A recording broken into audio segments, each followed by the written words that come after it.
Hello guys, and great news, there's a new Hearthstone expansion that just got announced. It is called the WITCHWOOD, and it's going to be featuring the spooky version of the Warcraft universe, namely goblins and werewolves and like dark spooky forests and Halloween and stuff like that. They have a very good video. I watched it, it was awesome. And there were some few new cards and few new keywords, and it's just gonna be great. So let's go ahead and look at this. So first of all, there's gonna be a new monster hunt mode, which is basically like a revamped dungeon mode, right? So it says deep within the woods, an evil presence stirs. You basically choose a hero and then let courage through to the night. So what you have to do is you have to pick between the 4 unique heroes here.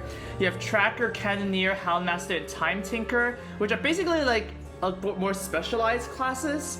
Like Tracker's like a bit better rogue, I guess. And then as you can see with Gear Up, is after you beat an encounter, you choose loot to improve your monster hunter deck.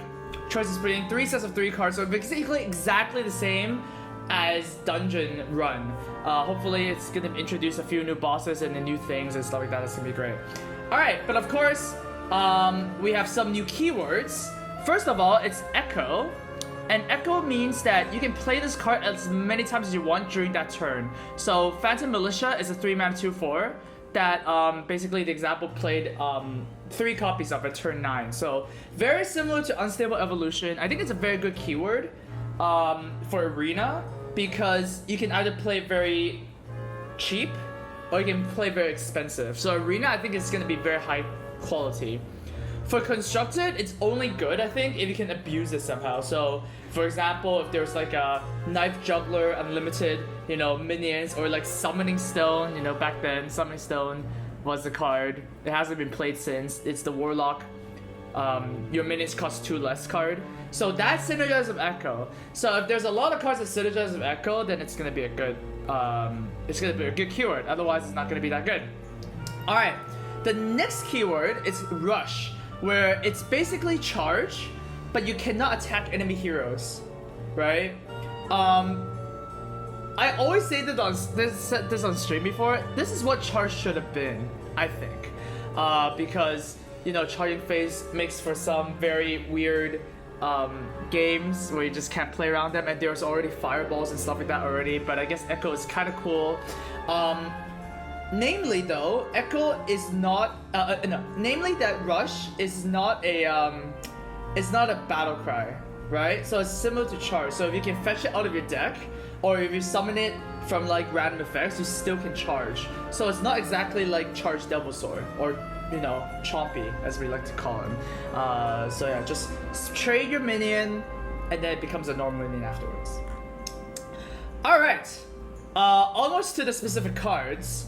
I'm just gonna give a very rough overview of the new cards. First, we have Gen Greymane, a 6-mana 6/5 neutral legendary. And it basically changed the hero power to 1 if you only have even cost cards in your deck. So that's 0, 2, 4, 6, 8, 10, 12, etc., right? I feel like this is kind of cool. If you can put it in a class that can use the hero power in turn 1. For example, you wouldn't play this in Priest because you already hero power pass on turn 2 as a priest anyways, right? So that's kind of weird. But if you use this on Paladin, for example, which, hey, Paladin has a lot of good 4-drops, right? Like True Silver, Blessing of Kings, you know, Consecration and Equality and all those even cost cards, then, dude, Paladin starting the game with a 1-mana 1/1 without costing a card is really good. So like every turn you get a 1-mana 1/1, right? Like turn 1 you get 1-mana 1/1, turn 3 you get a 1-mana 1/1, and so on. Like that seems pretty damn good. So this could be pretty good. But the card I think that is better is Gen Greymane's other half, the evil half.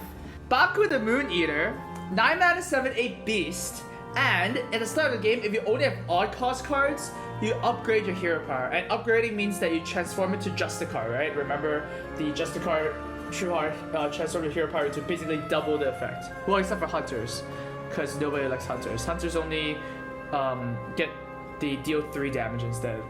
Basically, Control Warrior might be back, right? Because obviously the best upgraded hero power is Control Warrior. The other ones are not too impressive, I guess. And it's funny because if you run Baku Control Warrior, you can now run Fire War Axe. Because Fire War Axe got nerfed to 3 mana, right? So maybe Fire War Axe getting nerfed to 3 mana was actually a stealth buff, who knows? But I feel like this has more potential because an upgraded hero power is better than the 1 mana cost smaller hero power, if that makes sense, right? Because if you want to use your hero power, you want to basically have a stronger effect anyways. So Baku is on the short list of a very, very strong hero power. You can also use this as a hunter and begin shooting your opponent for 3. Like Priest can't even out-heal 3 damage hero power, right? So these 2 cards look really, really awesome. Alright, onwards to a Pumpkin Peasant.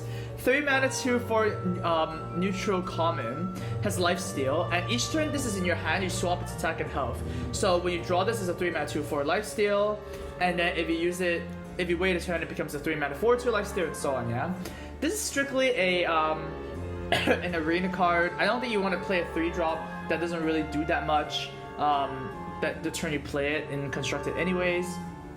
And, you know, Acolyte of Agony wasn't anything impressive, right? So I don't think this is gonna be that good. It's just like, you know, Arena. And this is actually not bad in Arena. Like, I'll take this card in Arena. Next we have Phantom Militia. Kind of already glanced over that. A 3 mana 2/4 that you can play unlimited times.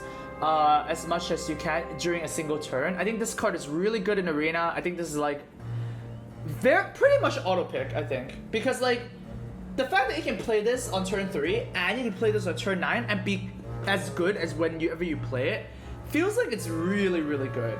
So I think it's like super high quality in Arena. I don't think it's a card in constructed at all.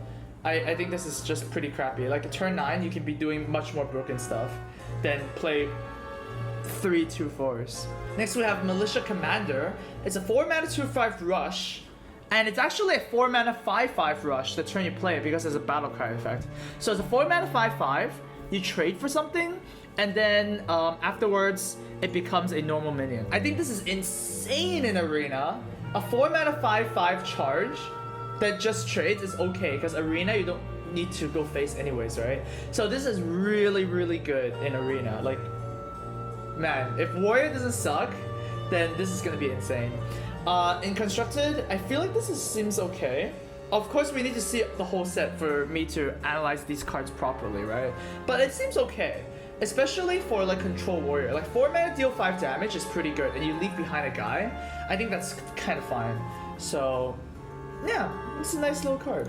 And finally, the last card that is spoiled for the intro is Zelena Soul Thief. 7 mana 3/3. You basically change your hand to a copy of your opponent's hand, right? So it's kind of like a weird mind vision where you destroy your hand, but you copy whatever your opponent has. It's a neutral card too, so it's kind of awkward. So like, you have to think like, what kind of deck wants this, right? This is a very weird one. I don't even think you want this in a control mirror. Like, I guess this is really good against Warlock, like if Warlock wants to do their stuff, but the fact that you only get a copy of your opponent's hand means that sometimes you don't get their synergy, right? So, I feel like this is a very trashy card. I feel like this card nobody actually wants. Yeah, I feel like this card is 0 stars, man. Not really a big fan of this. So yeah, I think that's gonna be a pass. But anyways, this is the new expansion. So I read around the articles, and it appears that there is gonna be like a 1-week spoiler period instead of like a month of spoiler period, right? Back then, expansions had like a whole month to reveal cards, but this time they're gonna reveal all the cards in a week, starting from March 23rd. So do remember to tune in basically after every day, starting from March 23rd, I will review all the cards that come out. I do not have a reveal card, but I am doing the rating system for all the cards, as well as, you know, rating every card once they come out. So obviously you want to come to this channel because I am the rating master. When have I ever failed you, right? Like, this is not the section where it pulls up all these cards that I rated incorrectly. And yeah, dude, best rating system ever. So do come back and check it out. And I'm excited to see what else this set has to spoil. So we will see you guys in the next video.